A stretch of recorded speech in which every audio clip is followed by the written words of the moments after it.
Hi hello வணக்கம். இது உங்கள் சிவி ஜோன். சொல்லலாம் எப்படி இருக்கீங்க? இனி பார்த்தீங்கன்னா ஒரு சூப்பரான ப்ரோமோ வந்திருக்கு. அதாவது ஒரு டாஸ்க் வாரம் கொடுப்பாங்க. அதை நீங்கள் பார்த்துருப்பீங்க. அந்த டாஸ்க் மூலமாக இவங்களை வந்துட்டு ஒரு சண்டை மூட்டி வர விஷயங்கள் நிறைய நடக்கும்.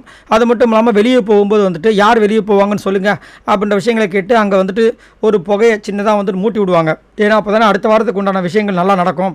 அதுக்காக சரி இங்கே பார்த்தீங்கன்னா அந்த மாதிரி ஒரு டாஸ்க் கொடுக்குறாங்க. என்னென்னா இந்த ஷோக்காக தன்னை மாற்றிக்கிட்டு இருக்காங்க, ஆனால் மனசை சுத்தமாக மாறலைங்க அப்படின்ற மாதிரி யாரை சொல்லுவீங்கன்னும் போது தினேஷ் வந்து விசித்ராவை வந்துட்டு தாக்குறாப்புல.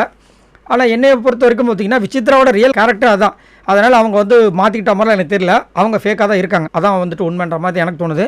அதுக்கப்புறம் அர்ச்சனா வந்துட்டு மாயாவை சொல்கிறாங்க, தன்னை வேறு மாதிரி மாற்றிக்கிட்டு இருக்காங்கன்னு தோணுது சார் அப்படின்ற மாதிரி வந்துட்டு சூப்பராக ஒரு விஷயத்த சொல்கிறாங்கன்னா, இந்த அனன்யாவும் விஜயவர்மும் வந்ததுக்கப்புறமா தன்னோட கேமை அப்படியே மாற்றிட்டு ரொம்ப அப்படியே அண்டர் கிரவுண்ட் ப்ராசஸ்லேயே இருக்காங்க. அதே மாதிரி உள்ளே இருந்து அடிக்கிறாங்க. ஸோ அதனால் வந்துட்டு மாயா கண்டிப்பாக வந்துட்டு ஒரு பெரிய அட்டாக் ஒன்று பண்ண போகிறாங்க. அது அவங்களுக்கு அட்டாக்காக இருக்க போதா இல்லை மற்றவங்களுக்கு அட்டாக்காக மாற போதான்னு தெரியல. விஷ்ணு வந்து பூர்ணிமா சொல்கிறாரு, ஒரு மாதிரி வில்லத்தனமாக இருக்கீங்க. நானே அவங்ககிட்ட நிறைய வாட்டி சொல்லியிருக்கேன் சார், பட் இப்போ இருக்கிற பூர்ணிமா தான் வந்து ரியல் பூர்ணிமான்னு எனக்கு ஃபீல் ஆகுதுன்ற மாதிரி சொல்கிறாப்புல. ஒருவேளை வந்துருச்சு போல இருக்காது. ரைட்டு. அதுக்கப்புறம் நிக்சன் வந்து தினேஷன் நான் சொல்கிறேன் சார், அவர் வேறு மாதிரி ஒன்று காட்டுறாரு சார் அப்படின்னும் போது கமல்ஹாசன் வந்து நிக்சனை கேட்குறாரு. அதிசயமாக இருக்குது, ஆனால் அதான் உண்மை. நீங்கள் எப்படி இருக்கீங்க அப்படி கேட்கும்போது அவர் வந்து தெரில சார், ஒரு மாதிரி இருந்தேன் அப்படின்ற மாதிரி பேசுகிறாரு. அதுக்கப்புறம் கமல்ஹாசன் வந்துட்டு தூய தமிழில் சொல்கிறார், குணம் மாறவில்லை என்பது குற்றமாக நான் சொல்லவே மாட்டேன், ஆனால் மனம் மாறிவிட்டதா அப்படி தான் நம்ம பார்க்கணும், அதுதான் ரொம்ப முக்கியம் அப்படின்ற மாதிரி ஒரு விஷயத்த சொல்கிறாரு. எனக்கு இதில் தனிப்பட்ட கருத்து என்னென்னா, குணம்னா என்ன, மனம்னா என்ன? குணம் இருந்தால் மனசு இருக்கும், நல்ல மனசு இல்லைனா நல்ல குணம் எப்படி வரும்? ஸோ ரெண்டுமே வந்து நம்ம பிரிச்சே பார்க்க முடியாது. ஆனால் இங்கே கமல்ஹாசன் அவர்கள் குணம் மாறவில்லை என்பதை நான் குற்றமாக சொல்லவே மாட்டேன், ஆனால் மனம் மாறுகிறதா பாருங்கள், அதுதான் ரொம்ப முக்கியன்றாரு. இது எப்படி ரிலேட் பண்ணுறாருன்னு எனக்கு சத்தியமாக புரியல. ஏன்னா நம்ம மனசு நல்ல மனசாக இருந்துச்சுன்னா நல்ல குணம் ஆட்டோமேட்டிக்காக வந்துடும்.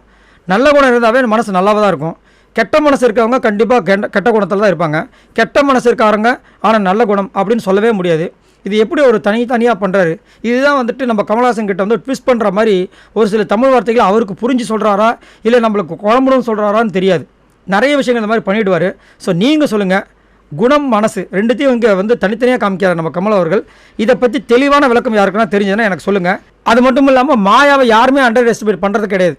ஆனால் கரெக்டாக அர்ச்சனா மட்டும்தான் சூப்பராக வந்துட்டு அவங்களை எஸ்டிமேட் பண்ணி இவங்க கேம் முதலேருந்தே வந்து மாற்றமாக இருக்குதுன்னு சொல்லிட்டு முதலேருந்தே சொல்லிட்டு இருக்காங்க. இப்பயும் கரெக்டாக சொல்லியிருக்காங்க.